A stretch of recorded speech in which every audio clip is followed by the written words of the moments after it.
former Marine enjoys a happy life with his family until his daughter is killed, and he feels obligated to kill her murderer in response. But since that starts an underworld war that kills his wife as well, he must deny all remorse in order to destroy the mafia and avenge the deaths of his loved ones. The film begins by showing us the special connection a father has developed with his daughter. William and Kat are so close that he has even convinced his daughter to do 50 push-ups per day in order to become a better softball player. In the meantime, 2 other sons borrow a gun from their own father. Only this family is a family of criminals. The next day, William picks his daughter up from a softball game. She has had an excellent performance and her team won the game. Soon, William stops the car outside a fast food store to grab something for them to eat. Kat waits for her father in the car. She rolls her window up when she sees some mysterious thieves coming around. They get Kat out of the car and the 2 guys we saw earlier, Rory and Danny, approach the girl. Kat tells them she has no money, but money is not the case for them. As it seems, this is an initiation ritual for this group, since one of the brothers shoots Kat just to become a valid member of the gang. William runs out of the store and is able to jump on the guy who shot Kat. After a short fight, the shooter tries to escape, but the police joins the scene and he is arrested. Kat's mother meets William in the hospital, but sadly the doctor announces Kat is dead. A few days later, William has a meeting with the prosecution attorney, and she tells him that Danny will be placed on parole. The maximum prison sentence he can get is 3 years. That infuriates William, who thinks of a plan on his own. When it is time for Danny's trial, William says he is not certain if Danny is the man he fought that day outside the restaurant. Since he can't identify him, Danny is left free to go.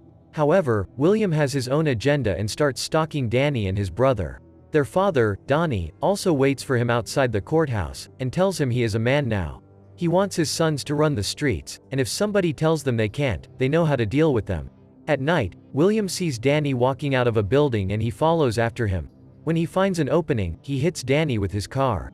Then, he grabs a bat from his car's trunk and is about to end things for Danny. The thug tries to warn him that if he kills him, there is no going back for William, but the man is not going to stop. Eventually, William gives him a couple of hits, and rids the world of a useless being.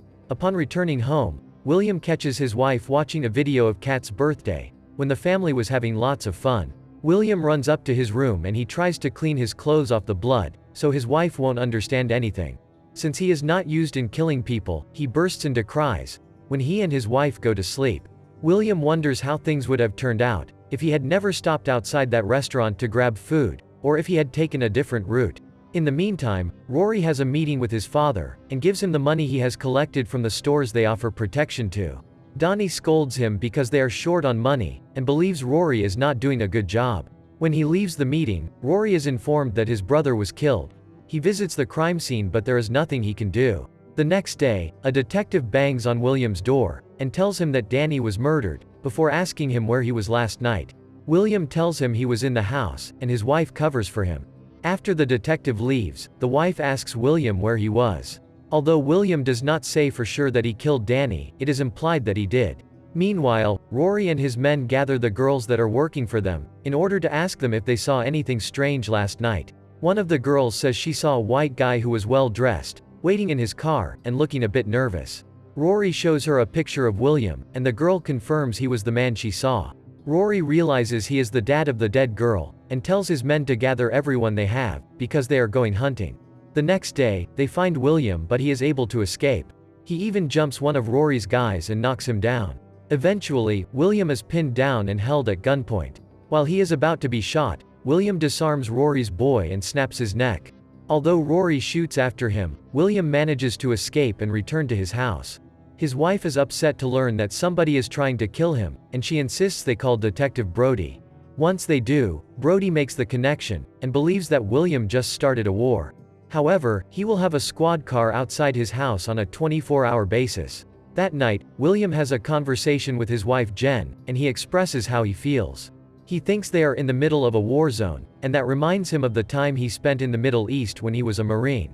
Soon, the cop car outside is distracted by someone who throws a bottle at them, and they go after them. That gives Rory and Donnie an opening to get into William's house. William says this is between him and them, so they should let Jen go. But Donnie does not agree with that, and says they will spend some quality time together. He is mad at William for killing his son, but Jen says they also killed their daughter. Donnie is not a man you can reason with, so Rory pulls the trigger and kills Jen. William tries to jump on him but he is shot as well. Then, Rory shoots him one more time in the stomach, and leaves him to die slowly. William crawls to the other side of the room to grab his phone, and he calls 911. He is transferred to the hospital but when he wakes up, he starts acting crazy because he does not want to be alive, due to the emotional pain he is experiencing. While William tries to recover, Detective Brody visits him and he has figured out a way to help him live a normal life, or at least as normal as possible. If William agrees to it, Brody will publish a picture of William and report him to be dead. That way, Donnie and his family will stop looking for him. As soon as he feels a bit better, William escapes from the hospital and goes to live in a motel. The next morning, a man starts bothering him. He has seen his picture in the news, and he knows William is supposed to be dead. Although this man is not discreet at all. William figures out he looks like a guy who can get him a gun. The man takes William to his room, and shows him a collection of guns he has. After introducing himself as Dante, the man is confident that William knows how to use a gun, and sells some to him for a lower price, because Donnie is his enemy as well. Over the course of the following days, William takes some time to get in shape, and also sharpen his aiming skills. Meanwhile, Donnie continues being displeased with his son, because he believes he is stealing money. Danny was pure but at least he was more like him. Then, he blames Rory for Danny's death, because he should have been watching his brother's back. Rory snaps on Donnie and says that maybe he should be the one to be in Danny's place. While nobody is expecting him, William starts making his moves. At first, he breaks into the apartment of one guy full of muscles. He shoots him on his leg but the man is strong and knocks William's gun off. The two of them start using their hands to fight. The bodybuilder is hard to beat, but William eventually reaches for his gun and shoots him twice. The big man is in need of an ambulance, and William uses that as leverage to make him disclose Rory's location. Once he has the location, William gets up and asks the man a question, open or closed. The big man wonders what that means, and William explains he is asking how he prefers his casket, open or closed. Of course, he kills him right after that, since the big guy is not giving him an answer anyway. Detective Brody visits Donnie with the news of the bodybuilder's death, and says he just wants this war to end on both sides. Donnie says whatever his son is doing, it is Rory's business. However, Brody convinces him that the police will get really tight on him from now on, if he does not put an end to this situation of continuous murders.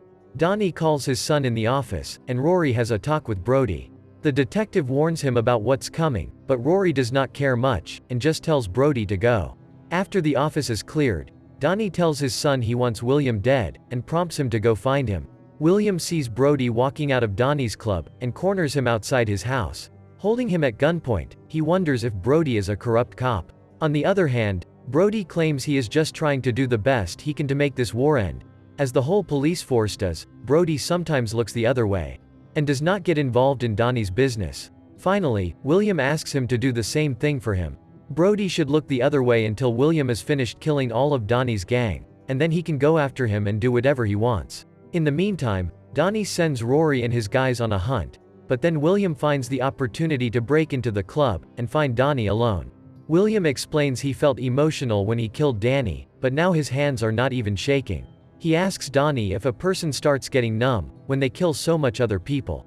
Donnie tries to reach for his desk but William shoots him and ends him. Then, William grabs Donnie's phone and calls Rory to taunt him. Of course, that makes Rory and his whole gang return back to the club. When Rory sees his father sitting there dead, he is not as sad as someone would expect. The men spread out looking for William and they find him at some point. However, William holds one of the gangsters and uses him as a shield in order to escape. William returns back at the motel, and Dante walks into his room, to try and help him remove the bullet he's got on his shoulder. The problem is, Rory arrives at the motel as well. They walk into the motel asking the guy at the reception about William's car, but the guy has no idea who the car belongs to, so Rory just kills him. Soon, William starts shooting at them and Dante helps him escape by car. However, Rory is persistent and goes after them with his convoy. Dante calls his friend Roach, who is none other than Mike Tyson, and asks for his help, saying he is coming in hot. Dante makes it to Roach's garage and they are saved, but that only lasts for some seconds. Rory and his men bust the place and a gunfight breaks out. Most of the men are shot, including Dante and Roach. Rory starts looking for William and soon finds him, resulting in shooting him down. Like most of the bad guys do, Rory makes the mistake of talking too much, which gives William the chance to grab a screwdriver and put it in Rory's throat. Finally, William has gotten his revenge, as the police swarms in and Brody finds him lying there.